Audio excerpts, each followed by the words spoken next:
Hello guys, let's start আমাদের next video, যেখানে আমরা কথা বলবো আইপিএল এর সেকেন্ড সাকসেসফুল ফ্র্যাঞ্চাইজ সিএসকে কে নিয়ে। আর সিএসকে নিয়ে সবার অনেক কিছু মেমোরি থাকতে পারে, but as a cricket fan আমাদের মেমোরি অবভিয়াসলি সিএসকে বলতে ধোনির কথা মাথায় আসে। আপনি যে দলেরই সাপোর্টার হতে পারেন, বাট ধোনিকে ব্যাটিং করতে দেখলে সবাই দেখতে চায়, বিকজ ইমোশন। আমাদের ইন্ডিয়ার সাকসেসফুল ক্যাপ্টেন। তো আজকে সিএসকে একটা জাবরা ফ্যান আমাদের সাথে আছে। বাসু, ওয়েলকাম আমাদের শোতে। কিছু বলতে চাও সিএসকে নিয়ে, পার্সোনাল কিছু মেমোরি? থ্যাংক ইউ শুভঙ্কর পাল। হ্যাঁ, সিএসকে বলতে গেলে আমার কাছে বা সিএসকে ফ্যানদের কাছে আমার বলতে গেলে একটা emotion। কারণ একটু ভয়েসটা লো হচ্ছে, জোরে বল। প্রথম থেকে ধোনি আছে। হুম হুম হুম হুম। আর সিএসকে একটা হ্যাঁ, প্রথম থেকে প্রথম থেকে ধোনি আছে এবং সিএসকে একটা বলতে গেলে আইপিএল একটা ভালো রেকর্ডও আছে চ্যাম্পিয়নশিপের। এবার গত বছর থেকেই ঋতুরাজ ক্যাপ্টেন, এবারও আছে ঋতুরাজ ক্যাপ্টেন। ধোনি আছে উইকেটের পেছনে, যেটা মনে হয় এক্সপেক্টেড। যতদিন ধোনি আছে টিমটার একটা ব্র্যান্ড ভ্যালু আছে বলতে গেলে। কারণ আমরা আইপিএল এ দেখে দেখি ম্যাক্সিমাম ফ্র্যাঞ্চাইজি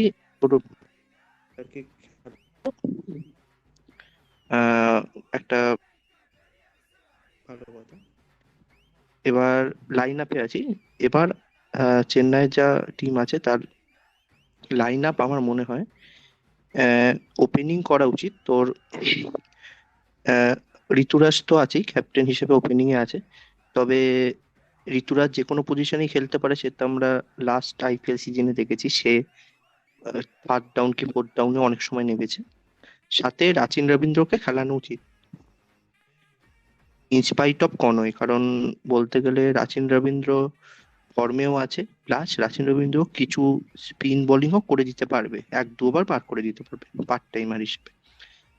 তো ফার্স্ট ডাউন এবার মনে হচ্ছে ফার্স্ট ডাউন খেলবে। আহ, player তো, আম, টিম লিস্ট দেখতে পারিস, টিম লিস্টটা আমি কি এখানটা ওপেন টু শেয়ার করা আছে? টিম না না, টিম লিস্টটাই খুলতে হবে। হ্যাঁ, ত্রিপাঠী হ্যাঁ। ফার্স্ট ডাউন রাহুল ত্রিপাঠী আছে। ত্রিপাঠী খেলবে, হ্যাঁ। ফার্স্ট ডাউন খেলবে ত্রিপাঠী, একেবারে কনফার্ম। তবে ফোর্থ পজিশনে দুবেও আসতে পারে যদি 5 7 8 ওভার হয়ে যায়, মানে যখন অপোনেন্ট স্পিন বোলিং করাবে মিডল ওভার গুলোতে, তখন হলেই দুবেকেই প্রমোট করবে। আর যদি প্রথমেই 2 3টে উইকেট পড়ে যায়, আশা করি দীপক হুডা বা বিজয় শঙ্করের মধ্যে কাউকে একজনকে খেলাবে। কারণ বিজয় শঙ্কর ফোর্থ ডাউনে গুজরাটের হয়ে লাস্ট সিজন কি তার আগের সিজনে মোটামুটি ঠিকঠাক পারফর্ম করেছে, খুব ভালো না খুব খারাপও না। এবার তারপর তো দুবে আছেই, জাজেজা আছে, ধোনি আছে। তবে মনে হয় ধোনির রোলটি ইম্পর্টেন্ট, কারণ ধোনি লাস্ট সিজনে যেটা দেখলাম, লাস্টের 1 2 ওভার খেলার জন্য নামছে, সেটা যদি করে তাহলে সিএসকে এবারেও সাফার করবে। ধোনিকে একটা মোটামুটি 15 কি 16 ওভারে নামতে হবে, কারণ ধোনির অন্তত যদি 20টা বল খেলে, সেটাই টিমের কাছে অনেক। ওই 4 5 বলের জন্য ধোনিকে বলতে গেলে এখন আর সেই ভ্যালুটা দেয়া যাচ্ছে না। যতই আমি ধোনি সাপোর্টার হই, সবার আগে তো টিম। ঠিক আছে, তারপর অশ্বিন আছে। নূর আহমেদকে খেলাবেই স্পিনিং ট্র্যাকে, বলতে গেলে চেন্নাইয়ের ট্র্যাকে খেলাবেই। চেন্নাইয়ের পিচ, কলকাতার পিচ, এইসব পিচে নূর আহমেদ খেলবেই, মুম্বাইয়ের পিচ। আর বলতে গেলে পাথিরানা তো খেলছেই। আরেকটা পেস বোলার এক হলে খালিল আহমেদ, নয়তো মুকেশ চৌধুরী, যে কোনো একজনকে আমার মনে হচ্ছে খেলাবে। আর মোটামুটি টিমে যা ব্যালেন্স আছে ঠিকই আছে। শ্যাম কারানের টিমে ইনক্লুশন হওয়ার একটা বড় সম্ভাবনা আছে, কারণ শ্যাম কারান বলতে গেলে চেন্নাই চায় তার কোর টিমটাকেই খেলানোর। এবং চেন্নাই এমন একটা ফ্র্যাঞ্চাইজি যারা নামের পেছনে যায় না, তারা পিচ দেখে এবং টিম কন্ডিশন দেখে প্লেয়ার চুজ করে, এবং প্লেয়ারের থেকে প্রত্যেকবারই দেখা গেছে সেরাটা বার করে আনবে। তো আমার টিম মোটামুটি এরকমই। আর এবারে টিমের লাস্টে স্ট্রং এটাই বলবো পয়েন্ট যে এবারে, এই টিমটা এবারে কিছু কোন টিমের পজিশন। স্ট্রং পয়েন্ট, কিছু স্ট্রং পয়েন্ট যে এবারে আমার হ্যাঁ, বলতে হবে স্পিনিং কিছু অ্যাটাকটা খুব কোয়েশ্চেন আছে ভালো। বাসুর কাছে। না হ্যাঁ, না, আমি বাসুর কাছে কিছু বলে নি, কোয়েশ্চেন করতে পারি? আমি ফার্স্ট টাইম বলে দিই, ওকে জিজ্ঞেস করিনি তারপর তুই কোশ্চেন করবি। আমি বলছি আমি স্ট্রং পয়েন্ট তোর কিছু মনে হয়, যেমন আমার মনে হচ্ছে এবার স্পিনিংটা খুবই ভালো, কারণ নূর আহমেদ, স্ট্রং অশ্বিন পয়েন্ট জাডেজা। বলতে গেলে হ্যাঁ অবশ্যই।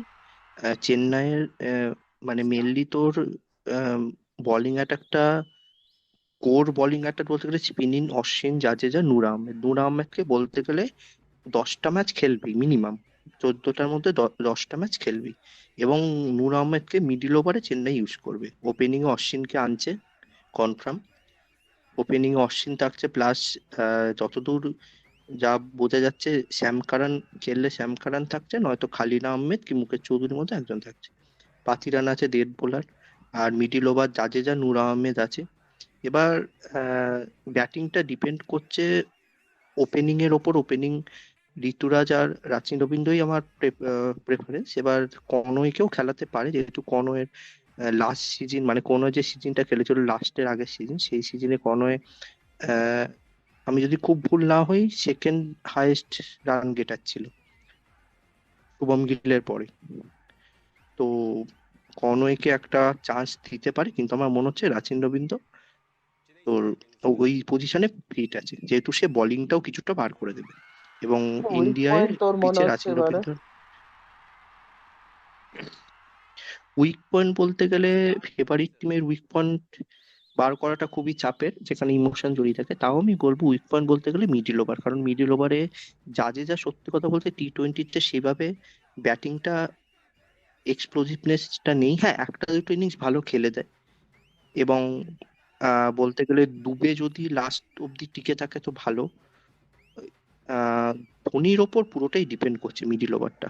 মানে আমি আবারও বলবো, ধোনি যদি ওই লাস্টে 5-6 বল খেলে, তাহলে টিমকে আমি প্রথম চারে আমি দেখছি না।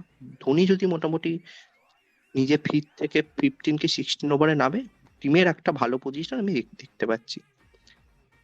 এই হচ্ছে ব্যাপার। ফর দ্য আর বেস্ট কি উইকনেস মনে হয়? বলতে গেলে, বলতে পারবো শ্যাম কারান ছাড়া বাকি কোনো এক্সপিরিয়েন্সড একটা অলরাউন্ডার, পেস অলরাউন্ডার থাকলে ভালো হতো। স্টয়নাস টাইপ অফ স্টয়নাস, মিচিল মাস তো এবার বল করবে না। চেন্নাই স্টয়নাসের জন্য অনেকটাই গেছিল, যদিও পাইনি। তো স্টয়নাস থাকলে আমার মনে হয় টিমটা একেবারে পারফেক্ট হতো।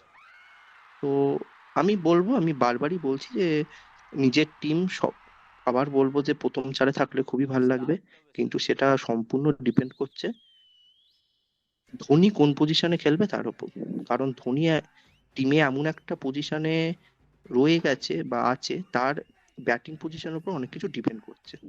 মানে 10 বলের মাথায় একটা ম্যাচ হারা, যেটা চেঞ্জ হয়ে যায় পুরো। এই হচ্ছে ফর দ্য ব্যাপার। তো বেস্ট। আমার চেন্নাই সম্বন্ধে বলা এখানে শেষ। Thank you. Thank you thank থেকে ফর দ্য মানে অপরচুনিটি। লাস্ট কিছু মেমোরি যদি কিছু শেয়ার করতে চাস, মানে কিছু special memory as a fan, মানে আমরা তো স্পেশাল অফবার। মেমোরি বলতে গেলে, চেন্নাই আহ, প্রথম মেমোরি বলতে গেলে চেন্নাই যেবার আইপিএল ট্রফিটা জেতে, 7 না 8 9 10 2010 সালে ধর্মশালায় খেলা হয়েছিল তোর পাঞ্জাব চেন্নাই। সেই ম্যাচটা চেন্নাই ধোনি ইরফান পাঠানকে 6 মেরে ম্যাচটা জিতিয়ে মুখে একটা ঘুষি মেরেছিল। তো ধোনির থেকে ওরকম অ্যাগ্রেশন খুব একটা দেখা যায় না। তো তারপর ধোনি বলেছিল যে ফ্র্যাঞ্চাইজি যদি বা কোনো টিম যদি আমাদের ক্যাপ্টেনকে এতটা ফ্রিডম দেয়, তো ক্যাপ্টেনেরও কিছু ডেলিভার করা দরকার। তো এই জিনিসটা আমার খুব মানে ভালো লেগেছে বলতে গেলে। তারপর আরেকটা মেমোরি আছে যে লাস্ট যখন চেন্নাই আইপিএল জিতলো ধোনির ক্যাপ্টেন্সিতে, তো তখন ধোনি ট্রফি নিতে যাওয়ার সময় জাদেজা, রাইডুকেও ডেকে নিয়েছিল। মানে টিমের বলতে গেলে যারা সিনিয়র সিনিয়র মেম্বার বললেও ভুল, মানে টিমের ভ্যালুয়েবল মেম্বারদের প্রায়োরিটি দিয়ে, এটাই সব থেকে আমার ভালো লাগে। এই জিনিসগুলোই থাকে, ধোনি জাদেজাকে কোলে তুলে নিয়েছিল। তো হ্যাঁ, এটা ইয়ার্কিও হতে পারে, মিমিও হতে পারে, বা বলতে গেলে একটা মেমোরিজও হতে পারে, কারণ এরকম জিনিস খুব একটা দেখা যায় না। Thank you for the journey. আমি আপাতত সায়ন, এইটুকুই, আইপিএল শুরু হোক, সায়ন কিছু এদিকে জিজ্ঞেস যাবো। করতে হ্যাঁ, চাইছিল তোর সায়ন কিছু কাছে। জিজ্ঞেস করবে, সায়ন আসুক। Sayan please start. Hello Sayan, হ্যাঁ। হ্যাঁ হ্যাঁ হ্যাঁ বলছি, সিএসকে কে আমরা দেখেছি যে যখনই ওরা চ্যাম্পিয়ন হয়েছে বা টপ 4-এ ফিনিশ করেছে, ওদের ওপেনিং পেয়ারটা খুব বেশি রোল প্লে করেছে। একটা সময় মুরলি বিজয় ছিল, ম্যাথিউ হেডেন, মাইক হাসি, ঠিক আছে, তার পরের দিকে শেন ওয়াটসন করেছে, ডুপ্লেসি একটা ডোয়েন সময় ব্রাভো, করেছে। Dwayne Bravo. না, Rohan not Babu du Plessis, opening করতো না। ড্যারেন না না, ব্রাভো সম্ভবত করে। ড্যারেন না ব্রাভো, না ড্যারেন না, ব্রাভো। ড্যারেন ব্রাভো ব্রাভো বোধহয় ছিল না। করেনি, ছিল না। ড্যারেন ব্রাভোর ব্রাভো চেন্নাইতে ছিল না। ব্রাভোর ভাই না, খেলতো তো। শেন ওয়াটসন ছিল।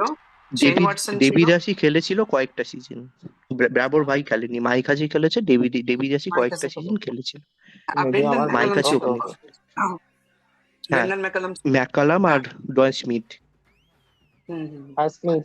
কোয়েশ্চেন হচ্ছে যে লাস্ট সিজন যে ফ্লপ করেছে তার বড় কারণ দেখছিলাম একটা স্ট্যাটে যে চেন্নাইয়ের ওপেনিং পেয়ারটা খুব কম ক্লিক করেছে, ওদের অ্যাভারেজ অনেক কম ছিল, 22 বা 21 একেবারেই এরকম ছিল, লাস্টে ছিল, একেবারেই লাস্টে ছিল একেবারে লাস্টে লাস্ট ছিল। সিজনে। তো এবার তোর হ্যাঁ, কি মনে এর হয় যে কারণ বলতে এইবারে? গেলে লাস্ট সিজনে লাস্ট সিজনে ওপেনিং পার্টনারশিপটা, মানে ওপেনিং এটা, ঋতুরাজ যেহেতু লাস্ট সিজনে কিছুটা ফাম্বেল করছিল, তাই ঋতুরাজ নিজেও নিজের ওপেনিং স্লট অনেককে ছেড়ে দিয়েছে। কোনো সময় রাচিন রবীন্দ্র, কোনো সময় অজিঙ্ক্য রাহানে, তো চেঞ্জ হতে থেকেছে। মানে যখন দেখছি আমরা একটা ওপেনিং বারবার চেঞ্জ হচ্ছে, তো স্বাভাবিক ব্যাপার, সেটা সেটেল নয় বলেই চেঞ্জ হচ্ছে। কিন্তু এবার মনে হচ্ছে চেন্নাই টিমটা অনেকটা ওপেনিংটা নিয়ে ভেবেছে, মানে নিজের উইক পয়েন্ট গুলো নিয়ে কাজ করেছে। হয়তো শুরুতে কনওয়েকে ঋতুরাজের সাথে ওপেন করলেও করতে পারে, কিন্তু আমার মনে হচ্ছে যত গেম এগোবে, যদি কনওয়ে রিসেন্ট যা ফর্ম আছে, নিউজিল্যান্ড টিম থেকেও বাদ পড়েছিল প্লেইং ইলেভেন থেকে, তো রাচিন রবীন্দ্র আমার মনে হচ্ছে ওকেই নেওয়াটা উচিত, যেহেতু ও কিছুটা স্পিন করতে পারে। এবং চেন্নাই 7টা হোম গেমে চেন্নাইয়ের পিছে চেন্নাই যত পারবে অলরাউন্ডার খেলাবে। তো আমার মনে হচ্ছে আচ্ছা, ঋতুরাজ আরেকটা রাচিন কোয়েশ্চেন। রবীন্দ্র প্রথম থেকে খেললেই ভালো হয়। আরেকটা কোয়েশ্চেন হচ্ছে যে আমি স্কোয়াড দেখছিলাম সিএসকে, তো সেখানে দেখছি যে মিডিল অর্ডারের একটা কনফিউশন হচ্ছে। লোয়ার মিডিল অর্ডার খুব strong, Dhoni, Jadeja, Sam Curran, আশ্বিনও ব্যাট করতে পারে, ওইখানে প্রবলেম হবে না, বাট মিডিল অর্ডারে যারা রয়েছে তারা খুব মিডিল একটা অর্ডারে, কনসিস্টেন্ট না, যেমন দীপক হুডা আর যে আরেকটা যে যার কথা বললি, তারা অতটা আর কি কনসিস্টেন্ট না। তো তোর কি হ্যাঁ মনে হয় যে এবার শিবম দুবে একটু ওপরে কি চলে আসবে, বা একটু শিবম দুবের promote হবে? শিবম দুবের প্রমোশনটা ডিপেন্ড করছে উইকেট কোন পজিশনে কোন ওভারে পড়ছে। কারণ এটা যখন আমরা নিজেরাও ক্রিকেট খেলি, আমরাও দেখি মোটামুটি 7-8 ওভার অব্দি একটা টিম চাইবে তাদের স্টেডি ব্যাটসম্যানকে খেলানো। এবার দুবেও এরকম ব্যাটসম্যান না যে নেবেই স্ট্রাইক রোটেট করে পার্টনারশিপ করে তারপর মারবে। দুবের মধ্যে এই পোটেনশিয়ালটা নেই। দুবের পোটেনশিয়াল হলো আমি নামবো, প্রথম 2-3টে বল দেখে তারপর থেকে আমি আমার নিজের খেলা খেলবো। তো দুবের এই পোটেনশিয়ালটা আছে, এবার সেটা ডিপেন্ড করছে।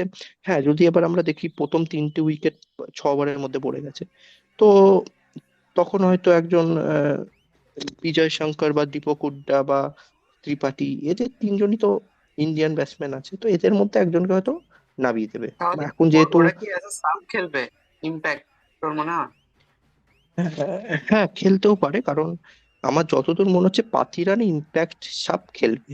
পাথিরানা মানে সিএসকে হয়তো ফার্স্টে 3জন ওভারসিজ নিয়ে চালু করবে, ব্যাটসম্যান একজন এক্সট্রা খেলাবে, খেলিয়ে তাকে তোর কি বলে ওটাকে, সুপার সাব বলে তো, না সুপার সাব না, কি যেন বলছে, impact impact player, impact player, impact হ্যাঁ। প্লেয়ার। হ্যাঁ, তো মানে আমার যতদূর আইডিয়া হচ্ছে ত্রিপাঠী খেলবে, ত্রিপাঠী প্লেইং ইলেভেনে খেলবে, দীপক হুড্ডা আর বিজয় শঙ্করের মধ্যে একজনকে ইম্প্যাক্ট করে পাথিরানাকে খেলাবে। মানে সিএসকে একটা মোটিভ থাকে, মানে ধোনিও যখন ছিল, সিএসকে যত পারবে অলরাউন্ডার খেলা টিমের মধ্যে, মানে যাতে বোলিং বৈচিত্র্যটা অনেকটা তাদের হাতে থাকে, এবং যে কোনো পিচেই যাতে পেসা স্পিনারের একটা বলতে গেলে ভারসাম্য বজায় থাকে। Right, right. ওকে। আপাতত দেখা যাক, দেখা যাক। খেলা শুরু আর হোক। হুম। গায়কোয়াড়ও as a new captain start করছে, দেখতে হবে যে কিভাবে কিভাবে গাইকোয়াড় টিমকে। আগের সিজনে পুরো ক্যাপ্টেন করেছে, আগের হুম। সিজনটা পুরোটাই ক্যাপ্টেন্সি করেছে গাইকোয়াড়, তো গাইকোয়াড় ক্যাপ্টেন্সির মধ্যে মেনলি ওপেনিং সমস্যাটা ছিলই। আর পাথিরানাও ছিল না, পাথিরানারও পুরো চোট ছিল, তো আগের সিজনে বলবো যে মানে কিছু এমভিপি প্লেয়ারের ছাড়াও সিএসকে 5th পজিশনে শেষ করেছে, জাস্ট লাস্টের ম্যাচটা হারার জন্য আরসিবির কাছে হেরে গেল, কিন্তু ঠিক আছে বলবো, আহ, ধোনি তো ইনজুরিও ছিল, ভালোই যার জন্য করেছে। ও কম বল খেলছিল। তা এবারে মনে হয় একটু ধোনির বেশি বল খেলবে এবার বা কি উপরের আছে, দিকে আসবে।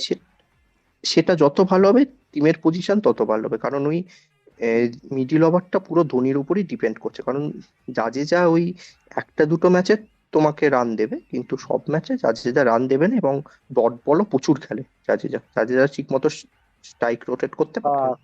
এখানে আমার একটা কথা বলার আছে, জাডেজা আমার মনে হয় যতটা করার করে দিয়ে গেছে, বিকজ লাস্ট যে আইপিএল ট্রফিটা জিতলো আমার এখনো মনে আছে, মহিত শর্মা বল করছে 10 রান চাই 2 বলে। দেখ, ওখান ওটা থেকে ওটা ওখান আমি তো থেকে বারবারই বলছি, আমি ওখান তো থেকে বারবারই ফিনিশ বলছি করাটা মানে জাদেজা যেটা জোক করে না দিয়ে মানে, গেছে। ওটা হ্যাঁ, অনেকটাই মানে না না, 2 বলে এবং 10 মানে ওখানে খুবই টাফ। জাদেজা যা করে দিয়ে গেছে সেটা তো অস্বীকার করার জায়গা নেই, কিন্তু যদি আমি ওভারঅল পারফরমেন্স দেখি, মানে আমাকে তো একটা দুটো ম্যাচে পারফর্ম করলো সেটা দেখলে হবে না, আমাকে দেখতে হবে মোটামুটি 10টা ম্যাচের মধ্যে 4টে ম্যাচ কোন প্লেয়ার বার করবে, সেটাই টিমরা সাধারণত দেখে থাকে। তো জাদেজা যদি সেটা পারে খুবই ভালো, সেটা লাস্টের সিজনটা তো পারেইনি, লাস্টের সিজনটা শুধু আরসিবির এগেনস্টে লাস্টের ম্যাচটা জাদেজা একটু খেলেছে, যদি আমরা দেখে থাকি আর কোনো ম্যাচই জাদেজা যেমন পারফর্ম করেনি, বোলিংয়েও না তেমন কনসিস্টেন্সি ব্যাটিংয়েও না, কনসিস্টেন্সি নেই। ওই একটা দুটো ম্যাচ খেলে 14টা ম্যাচের মধ্যে আমার মনে হয় না আম, সেটাকে ইম্প্যাক্ট পড়বে বলে। এই ইম্প্যাক্টটা বলতে গেলে তোর শ্যাম কারান দেবে বা মেনলি অশ্বিনকে আমার মনে হচ্ছে নেওয়া হয়েছে ওপেনিং ওভারটার জন্যই, মানে ওপেনিং এ একজন লেফট হ্যান্ডার বল করবে, সাথে অশ্বিন ওপেন করবে। কারণ অশ্বিনকে মিডিল ওভারে আমি কোনো মতেই দেখছি না, কারণ অশ্বিন মিডিল ওভারে রান কনসিড করে বেশ। Thank you Basu, thank you এই এত সুন্দর সুন্দর পয়েন্ট দেওয়ার জন্য। থ্যাংক ইউ ফর দ্য এবার অপরচুনিটি। এবার এবার আমরা প্লিজ মুভ করব। কন্টিনিউ হ্যাঁ, উইথ হ্যাঁ আদার্স। অবশ্যই।